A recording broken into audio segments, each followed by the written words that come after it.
गाजियाबाद का triple suicide case लगातार सुर्खियों में बना हुआ है। रोज कोई ना कोई तथ्य ऐसे सामने आ रहे हैं कि हर कोई हैरान हो जाता है, उन बातों से परेशान हो जाता है कि आखिर ये हमारी सोसाइटी में क्या चल रहा है, क्या हमारे बच्चे सेफ हैं। क्योंकि ये जो केस हुआ है इसने कई बड़े सवाल उठा दिए हैं।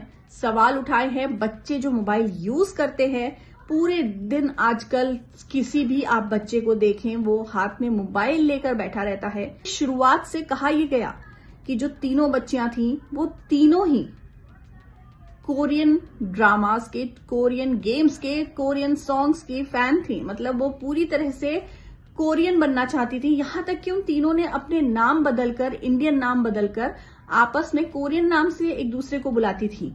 कुछ गेम्स खेलती थी, कोरियंस को फॉलो करती थी। वो इस कदर से उनपे हावी हो चुका था कि वो जब उनको नहीं मिलता था तो वो बौखला जाती थी, कुछ ना कुछ ऐसा कर जाती थी कि पेरेंट्स सोचने पे मजबूर हो जाते थे कि अब इनके साथ क्या किया जाए। तो जो पहले कहानी सामने आई उसमें यही था कि बच्चियों की दीवानगी इस कदर कोरियन कल्चर और कोरियन सॉन्ग्स, गेम्स के प्रति इतना ज्यादा बढ़ गई थी कि उनके पिता को उनका यूट्यूब चैनल तक बंद करना पड़ा।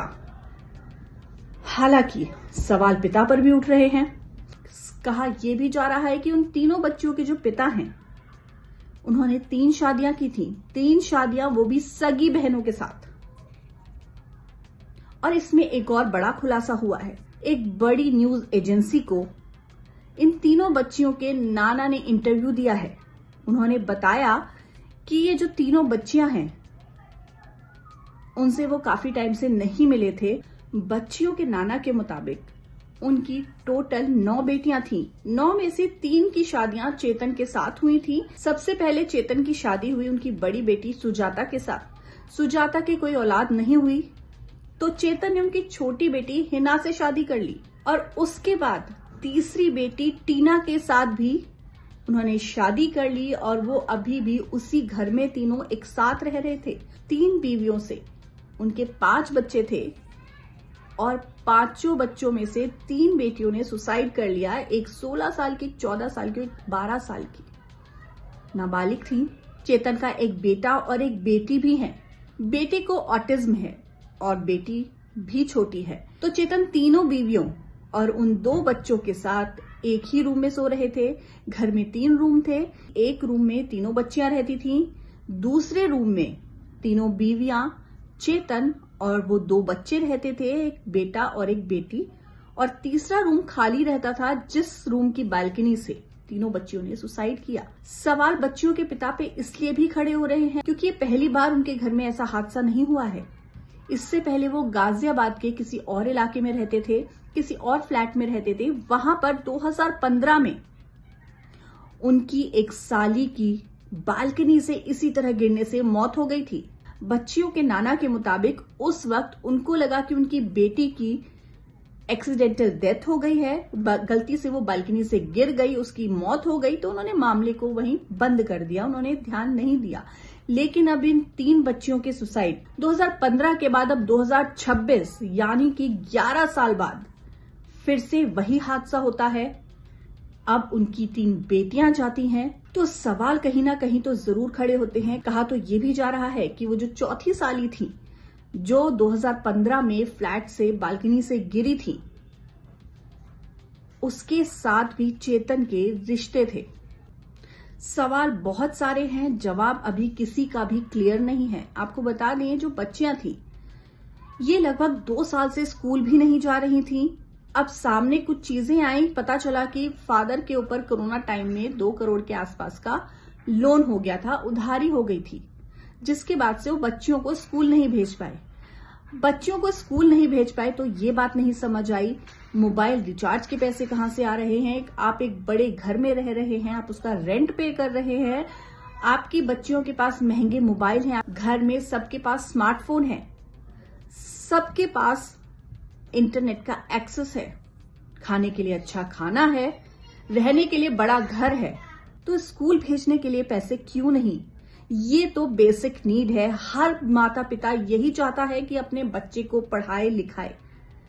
अब चेतन का ये कहना कि बच्चे तो स्कूल जाते ही नहीं 2 साल से, तो बच्चों को समझाना, उनको गाइड करना पेरेंट्स का काम होता है। बच्चे अपनी मर्जी से स्कूल ना जाए और पेरेंट्स उन्हें कुछ ना कहें, ये तो पॉसिबल नहीं है, क्योंकि एजुकेशन आज की डेट में बहुत ज्यादा जरूरी है और हर पेरेंट अपना जी जान लगा देता है, चाहे वो गरीब हो, चाहे वो अमीर हो, चाहे वो मिडिल क्लास हो, कि वो अपने बच्चे को, चाहे वो बेटा हो चाहे वो बेटी हो, अच्छी से अच्छी एजुकेशन दे सके।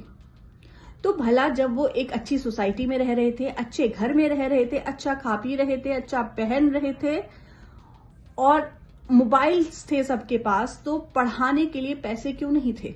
चेतन ने 3 शादियां की, ये उनका निजी मामला है, लेकिन आस पड़ोस के लोग इस बात पे भी सवाल उठा रहे हैं कि जब घर का माहौल ही ऐसा होगा तो बच्चों पे तो कुछ ना कुछ गलत असर पड़ेगा। उन पे ध्यान नहीं दिया गया, वो मोबाइल पे कुछ भी करते रहे, देखते रहे, वो एक फैंटेसी में जीते रहे, क्योंकि शायद घर में उनको वो माहौल नहीं मिल रहा था जो एक नॉर्मल बच्चे को मिलना चाहिए।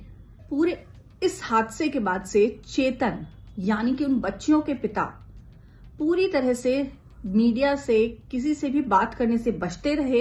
हालांकि 1-2 जगह उन्होंने बोला, अपनी सफाई दी, लेकिन कहीं पे भी वो इस बात का जवाब नहीं दे पाए कि आखिर उनकी बेटियां स्कूल क्यों नहीं जा रही थी। चेतन हर बार बस यही कह रहे हैं कि उनकी बेटियों को कोरियन से बहुत लगाव था। वो इस कदर उनसे जुड़ चुकी थी कि वो उनसे शादी करना चाहती थी और उन्होंने अपने नाम भी बदल लिए थे। आपस में वो कोरियन नाम से एक दूसरे को बुलाती थी, वो अपने असली नाम से नहीं बात करती थी। साथ ही अगर वो तीनों जाती थी वॉशरूम तो एक साथ जाती थी। बीच वाली जो बेटी थी, उनका कहना है कि जो बीच वाली बेटी थी वो बड़ी को भी हुक्म देती थी और छोटी को भी, जो वो कहती थी वही करते थे। अगर वो खाना खाने के लिए मना कर दे तो उनमें से कोई खाना नहीं खाता था। उनका ये कहना है कि वो कोई गेम खेल रहे थे और वो उसकी एंड स्टेज पे थे, जिसमें मौत आखिरी।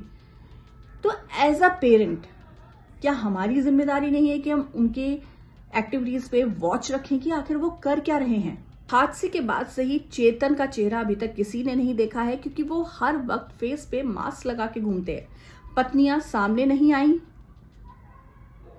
पड़ोसियों के मुताबिक उन्होंने ये भी बताया कि जब ये हादसा हुआ तब लोग भागे, क्योंकि कई लोग देख चुके थे उन बच्चियों को गिरते हुए, तो कई लोग ऊपर से भागे। तो जब एक महिला ने बताया वो नीचे लिफ्ट से जा रही थी, तो उसी लिफ्ट में उन बच्चियों के पिता और एक माँ, सुजाता और चेतन, दोनों उसी लिफ्ट में मौजूद थे। और सुजाता लगातार चेतन को गालियां दे रही थी, उसे भला बुरा कह रही थी और नीचे जाने के बाद भी लगातार वो उसको गालियां देती रही। उस पड़ोसी महिला का कहना है कि मुझे ये बात समझ नहीं आई कि आपकी 3 बच्चियों की मौत हो चुकी है, उनकी बॉडी आपके सामने पड़ी है, फिर भी आप अपने पति को इतना कोस रही हैं, इतनी गालियां दे रही हैं। तो मामला कहीं ना कहीं कुछ और भी हो सकता है।